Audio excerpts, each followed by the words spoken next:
Hello all, myself Soumya KS, working as an assistant professor in the Department of Commerce, GFTC Paramsagara. In this video, we shall discuss about transfer of capital asset for the purpose of computing capital gain. Let's see when a capital asset transfer is considered for capital gain purpose. Under section 2, subsection 47, capital gain, it arises only when there is a transfer of capital asset. Capital asset transfer ಆದಾಗ ಮಾತ್ರ capital gain arise ಆಗುತ್ತೆ. If the capital asset is not transferred, there will not be any capital gain. Capital asset ನಮ್ಮ ಹತ್ರನೇ ಇದೆ ಅನ್ನೋದಾದ್ರೆ, assessee ಹತ್ರ ಇದೆ, ಅವನ ನೇಮ್ ಅಲ್ಲಿ ಇದೆ, he is holding some capital asset ಅನ್ನೋದಾದ್ರೆ, there will not be any capital gain. Only in case of transfer of those capital assets, the profit or gain, whatever arises from that transfer is considered as capital gain. It is transfer in relation to capital asset. It includes. ಹಾಗಾದ್ರೆ ಯಾವ ರೀತಿ transfer ನಾವು transfer of capital asset ಅಂತ consider ಮಾಡ್ತೀವಿ ಅನ್ನೋದನ್ನ ತಿಳ್ಕೊಳ್ಳೋಣ. First, sale, exchange and relinquishment of the asset. ನಾವು ಅದನ್ನ ಸೇಲ್ ಮಾಡಿರ್ಬೋದು ಅಥವಾ ಎಕ್ಸ್ಚೇಂಜ್ ಮಾಡಿರ್ಬೋದು. Then also it is considered as transfer ಅಂತಾನೆ ಕನ್ಸಿಡರ್ ಮಾಡ್ತೀವಿ. Then extinguishment of any right in an asset.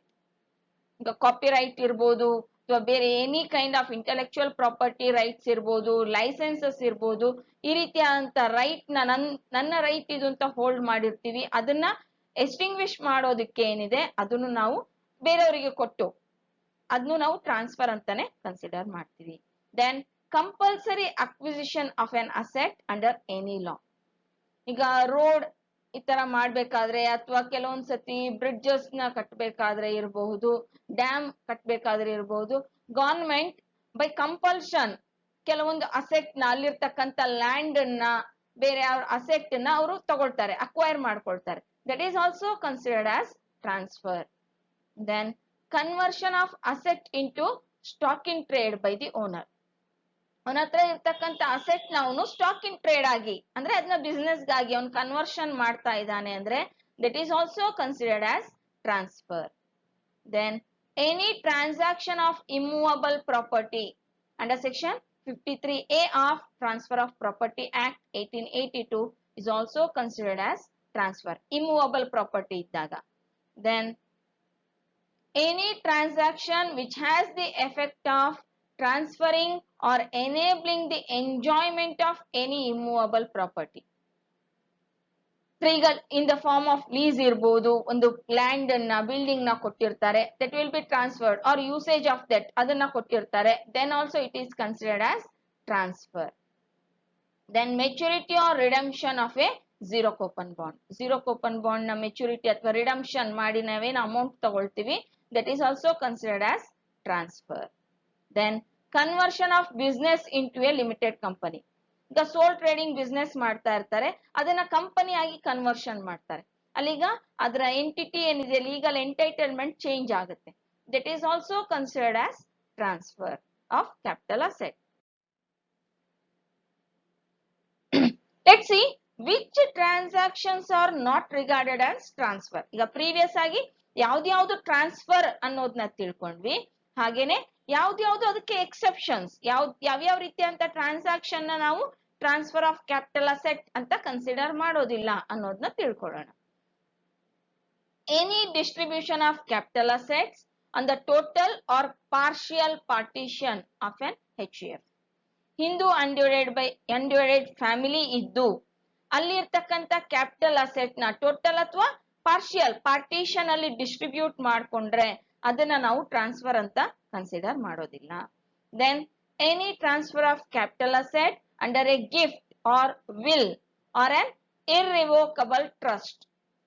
Capital asset ಇದೆ, ಅವ್ರ ಬಿಲ್ಡಿಂಗ್ ಇರ್ಬೋದು, ಲ್ಯಾಂಡ್ ಇರ್ಬೋದು, ಜ್ಯುವೆಲರಿ, ಯಾವುದೇ ರೀತಿಯಂತ ಕ್ಯಾಪಿಟಲ್ ಅಸೆಟ್ ಇರ್ಬೋದು, ಅದನ್ನ ಅಂಡರ್ ಗಿಫ್ಟ್ ಅಥವಾ ವಿಲ್ ಮೂಲಕ ಅವ್ರು ಬೇರೆಯವರಿಗೆ ಕೊಟ್ರೆ ಆರ್ ಅದರಿಂದ ಒಂದು ಇರ್ರಿವೋಕಬಲ್ ಟ್ರಸ್ಟ್ ಅಂತ ಮಾಡಿದ್ರೆ ಆಗ ಅದನ್ನ ನಾವು ಟ್ರಾನ್ಸ್ಫರ್ ಅಂತ ಕನ್ಸಿಡರ್ ಮಾಡೋದಿಲ್ಲ.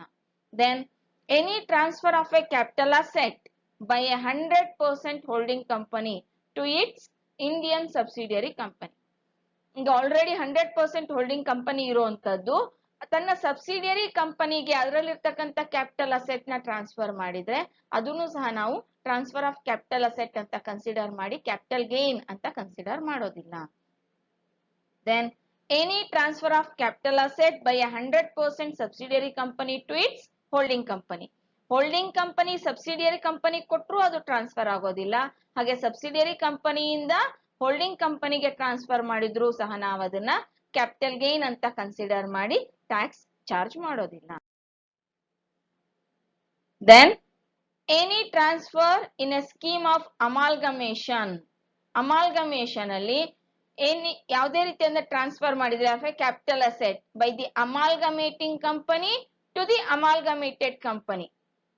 Only condition is if the amalgamated company is an Indian company. Amalgamated company ಯಾವ ಕಂಪನಿ ಅಮಾಲ್ಗಮೇಟ್ ಆಗ್ತಾ ಇದೆ ಅದು ಇಂಡಿಯನ್ ಕಂಪನಿ ಆಗಿರ್ಬೇಕು.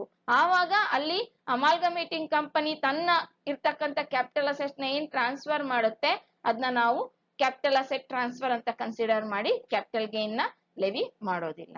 Then any transfer in a scheme of amalgamation of a capital asset being a share or shares held in an Indian company by the amalgamating foreign company to the amalgamated foreign company. The Indian company ಅಲ್ಲ, ಎರಡು company foreign company ಇದೆ. Amalgamating and amalgamated company ಎರಡು foreign company ಇದೆ ಅಂದಾಗ ಅಲ್ಲಿ ಅವರು only with respect to the shares held in Indian company, India ಕಂಪನಿಯ shares ನ ಅವ್ರೇನ್ ಹೆಲ್ಡ್ ಮಾಡಿರ್ತಾರೆ ಅದನ್ನ ಟ್ರಾನ್ಸ್ಫರ್ ಮಾಡಿದ್ರೆ ಅದನ್ನ ನಾವು ಕ್ಯಾಪಿಟಲ್ ಅಸೆಟ್ ಟ್ರಾನ್ಸ್ಫರ್ ಅಂತ ಕನ್ಸಿಡರ್ ಮಾಡೋದಿಲ್ಲ. Then any transfer in a scheme of amalgamation of a capital asset being it may be a share of foreign company. So capital asset being a share of a foreign company ಇದ್ರೆ ಅದನ್ನು ಸಹ ನಾವಿಲ್ಲಿ transfer ಅಂತ consider ಮಾಡೋದಿಲ್ಲ. Then any transfer in a scheme of demerger of capital asset by the demerged company. Merge ಆಗಿರ್ತಕ್ಕಂಥದ್ದು demerge ಆಗ್ತಾ ಇದೆ ಅಂದಾಗ capital asset of the demerged company to the resulting company. ಈಗ ಬೇರೆ ಬೇರೆ ಆಗ್ತಾ ಇದೆ, ಮತ್ತೆ ಮರ್ಜ್ ಆಗಿತ್ತು, ಈಗ ಮತ್ತೆ ಬೇರೆ ಬೇರೆ ಡಿಮರ್ಜ್ ಆಗ್ತಾ ಇದೆ ಅಂದಾಗ ಯಾವ ಕಂಪನಿಗೆ ಅಲ್ಲಿರ್ತಕ್ಕಂಥ ಅಸೆಟ್ ಟ್ರಾನ್ಸ್ಫರ್ ಆಗುತ್ತೆ ಅಲ್ಲಿ ರಿಸಲ್ಟಿಂಗ್ ಕಂಪನಿ ಇಂಡಿಯನ್ ಕಂಪನಿನೇ ಆಗಿರ್ಬೇಕು. ಆಗ ಅದನ್ನ ನಾವು ಕ್ಯಾಪಿಟಲ್ ಅಸೆಟ್ ಟ್ರಾನ್ಸ್ಫರ್ ಅಂತ ಕನ್ಸಿಡರ್ ಮಾಡಲ್ಲ. ಅಂದ್ರೆ ಇದೆಲ್ಲನೂ ಲಿಸ್ಟ್ ಏನಿದೆ ಇದೆಲ್ಲ exception to the transfer of capital asset. And any transfer in a scheme of demerger of a capital asset being a share or shares held, capital asset in the form of shares ಇದ್ದಾಗ ಆವಾಗ್ಲೂ ಸಹ ಅದನ್ನ ನಾವು capital asset transfer ಅಂತ consider ಮಾಡೋದಿಲ್ಲ. Similarly, a transfer in a business reorganization of a capital asset by a predecessor cooperative bank to the successor cooperative bank. ಎರಡು cooperative bank ಇರುತ್ತೆ, ಅಂದ್ರೆ ಒಂದು ಕೋಆಪರೇಟಿವ್ ಬ್ಯಾಂಕ್ ಬಿಸ್ನೆಸ್ ರಿಆರ್ಗನೈಸೇಷನ್ ಮಾಡಿ ಇನ್ನೊಂದು cooperative bank ನ frame ಮಾಡಿರ್ಬೋದು. ಆವಾಗ್ಲೂ ಸಹ ಟ್ರಾನ್ಸ್ಫರ್ ಆಫ್ ಕ್ಯಾಪಿಟಲ್ ಅಸೆಟ್ ಏನಾಗುತ್ತೆ ಅದನ್ನ ಗೇನ್ ಅಂತ ಕ್ಯಾಪಿಟಲ್ ಗೇನ್ ಅಂತ ಕನ್ಸಿಡರ್ ಮಾಡಿ ಕ್ಯಾಪಿಟಲ್ ಗೇನ್ ಟ್ಯಾಕ್ಸ್ ನ ಲೆವಿ ಮಾಡೋದಿಲ್ಲ. Then few other are there like any transfer or issue of shares by the resulting company in a scheme of demerger to the shareholders of the demerged company. If the transfer or issue is made in consideration of demerger of the undertaking. So ಅವರಲ್ಲಿ ಇರ್ತಕ್ಕಂಥ shares ನ share holders ಗೆ transfer ಮಾಡಿದ್ರೆ then any transfer made outside India of a capital asset being rupee denominated bond of an Indian company issued outside India by a non-resident to another non-resident. Indian company outside India ಇರ್ತಕ್ಕಂಥ Indian company ಅದು issue ಮಾಡಿರ್ತಕ್ಕಂಥ bond which is denominated in Indian rupees ಅದನ್ನ ಒಬ್ಬ non resident ಇನ್ನೊಬ್ಬ non resident ಗೆ transfer ಮಾಡಿದ್ರೆ that is also not considered as transfer of capital asset. And any transfer by way of conversion of preference shares of the company into equity shares. Preference shares ನ ಎಷ್ಟೋ ಸತಿ equity shares ಆಗಿ convertible preference share ಇದ್ದಾಗ ಅದನ್ನ equity share ಆಗಿ convert ಮಾಡ್ತಾರೆ, ಅದನ್ನು ಸಹ ಟ್ರಾನ್ಸ್ಫರ್ ಅಂತ ಕನ್ಸಿಡರ್ ಮಾಡೋದಿಲ್ಲ. Then any transfer of sovereign gold bond issued by the RBI under gold scheme of 2015 by way of redemption by an assessee being an ಈಗ bond gold bond ತಗೊಂಡಿರ್ತಾರೆ, ಆ bond ನ redemption ಮಾಡ್ತಾರೆ ಅಂದ್ರೆ ವಾಪಸ್ ಕೊಡ್ತಾರೆ, ಕೊಟ್ಟು ಅದನ್ನ ಲಿಕ್ವಿಡಿಟಿ ಕನ್ವರ್ಟ್ ಮಾಡ್ಕೊಳ್ಬಹುದು, ಅದನ್ನು ಸಹ ಟ್ರಾನ್ಸ್ಫರ್ ಅಂತ ಕನ್ಸಿಡರ್ ಮಾಡೋದಿಲ್ಲ. Then any transfer by a conversion of bonds or debentures, debenture, stock or deposit certificate in any form of a company into shares or debentures of that company.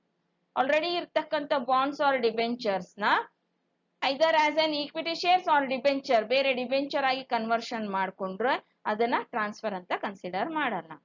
Then any transfer of a capital asset in a transaction of reverse mortgage under a scheme made and notified by central government. Central government ಯಾವ್ದಾದ್ರು reverse mortgage scheme ನ ಮಾಡಿದ್ರೆ ಅಲ್ಲಿ ನಡೀತಕ್ಕಂಥ transaction with respect to the transfer of capital asset ಅಂತ consider ಮಾಡೋದಿಲ್ಲ.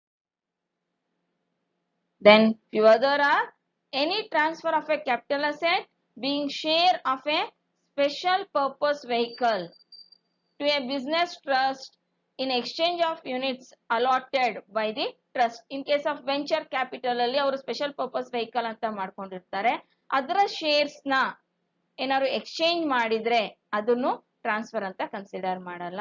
Then any transfer by a unit holder of a capital asset being a unit or units held by him in the consolidating scheme of a mutual fund made in consideration of the allotment to him of a capital asset being unit or units in the consolidated scheme of the mutual fund. Mutual fund scheme ನ units ನ already ಒಂದು unit ನ ಒಂದು scheme ಅಲ್ಲಿ ಇರುತ್ತೆ, ಅದನ್ನ consolidated scheme ನ ಮಾಡಿ ಅದರ ಯೂನಿಟ್ ಆಗಿ ಏನಾದ್ರೂ ಟ್ರಾನ್ಸ್ಫರ್ ಮಾಡಿ ಕೊಟ್ರೆ ಅದನ್ನು ಸಹ ನಾವು ಕ್ಯಾಪಿಟಲ್ ಅಸೆಟ್ ಟ್ರಾನ್ಸ್ಫರ್ ಅಂತ ಕನ್ಸಿಡರ್ ಮಾಡೋದಿಲ್ಲ. For further reference, you can refer these textbooks and websites. Thank you.